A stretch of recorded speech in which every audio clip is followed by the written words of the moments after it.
आज दोपहर को एयर इंडिया की फ्लाइट संख्या AI 171 दुर्घटनाग्रस्त हुई और कई पैसेंजर इसके अंदर हताहत होने की संभावनाएं हैं।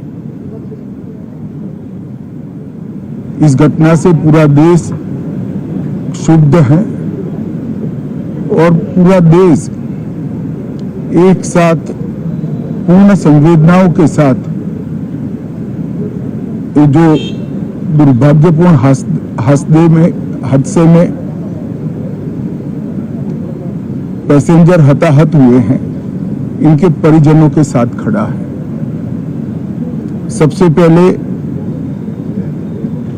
मैं भारत सरकार, गुजरात सरकार, भारत सरकार के प्रधानमंत्री जी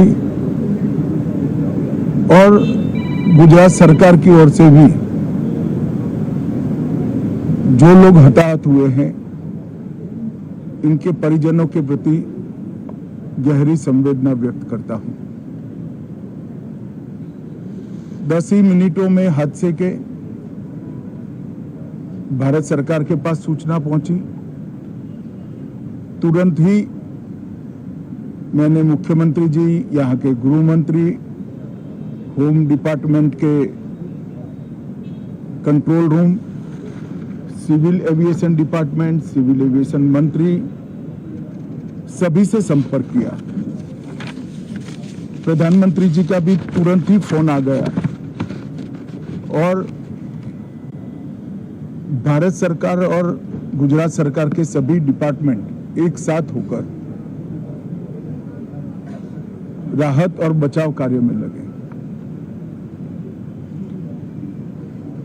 इस विमान में कुल मिलाकर 230 यात्री देश के और विदेश के और 12 क्रू मेंबर सवार थे। इसमें से एक यात्री का बचने का अच्छा समाचार मिला है, मैं उनको मिलकर आया हूं।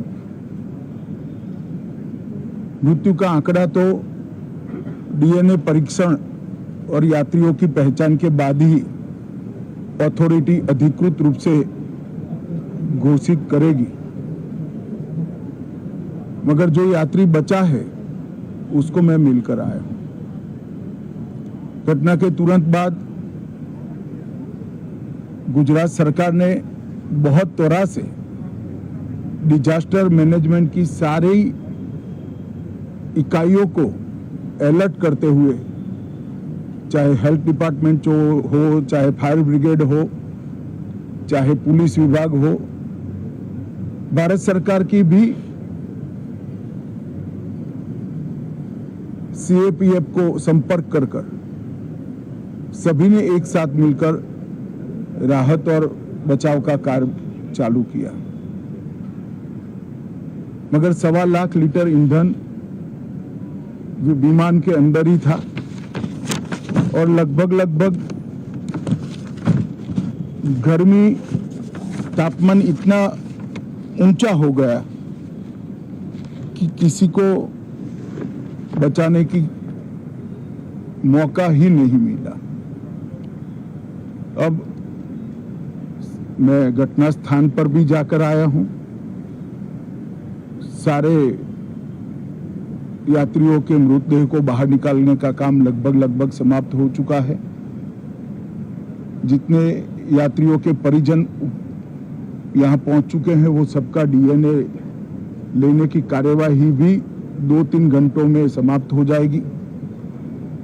विदेश में जिनके परिजन हैं, उनको सूचना देने की कार्यवाही समाप्त हो चुकी है और जैसे ही पहुंचते हैं उनके भी DNA सैंपल लिए जाएंगे और मृतदेहों की पहचान के लिए जितने मृतदेह मिले हैं, इनके भी DNA सैंपल लेने की कार्यवाही समाप्त हो चुकी है। गुजरात में ही लगभग 1000 के आसपास DNA टेस्ट करने पड़ेंगे। ये सभी टेस्ट करने की क्षमता गुजरात में विकसित है तो डीएनए टेस्टिंग के लिए कहीं गुजरात के बाहर जाने की जरूरत नहीं पड़ेगी। गुजरात की एफएसएल और नेशनल फॉरेंसिक साइंस यूनिवर्सिटी दोनों मिलकर कम से कम समय में डीएनए का परीक्षण पूरा करने के बाद परिवारजनों को अपना मृतदेह परिजन का मृतदेह सौंपने का काम करेंगे। उनके रहने की सुविधा, उनकी सांत्वना की सुविधा, जिनको मेडिकल प्रॉब्लम ट्रॉमा के कारण हुए इनकी मेडिकल की सुविधा, ये सारी व्यवस्था बहुत सुचारू रूप से हो चुकी है। अभी रिव्यू मीटिंग में सारी व्यवस्थाओं को हम सब मंत्रियों ने साथ में मिलकर देखा है। एविएशन डिपार्टमेंट ने अपनी जांच शुरू कर दी है और जांच तेजी से आगे बढ़े इसके लिए भी एविएशन मंत्री जी ने सूचनाएं दी है। मैं फिर से एक बार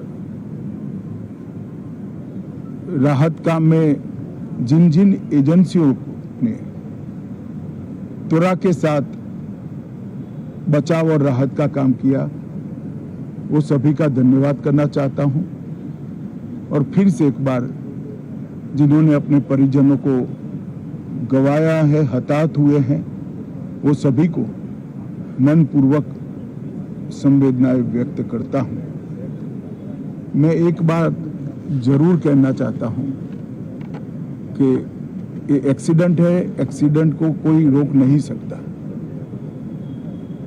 परंतु 365 दिन 24 घंटा इस तरह की घटना के लिए प्रशासन का जो अलर्टनेस है उसकी कसौटी उसी वक्त होती है जब ऐसी घटनाएं होती है। और आज गुजरात के डिजास्टर मैनेजमेंट की तैयारियों का एक प्रकार से दुर्भाग्यपूर्ण तरीके से मगर कसौटी हुआ और बहुत त्वरा के साथ यहाँ पर काम किया गया, वो पूरे देश के मीडिया के सामने और परिजनों के सामने भी आया है। अंत में मैं फिर से एक बार सम्माननीय प्रधानमंत्री नरेंद्र मोदी जी की ओर से, भारत सरकार और गुजरात सरकार की ओर से सभी हताहत लोगों के परिजनों के प्रति गहरी संवेदना व्यक्त करता हूं। धन्यवाद।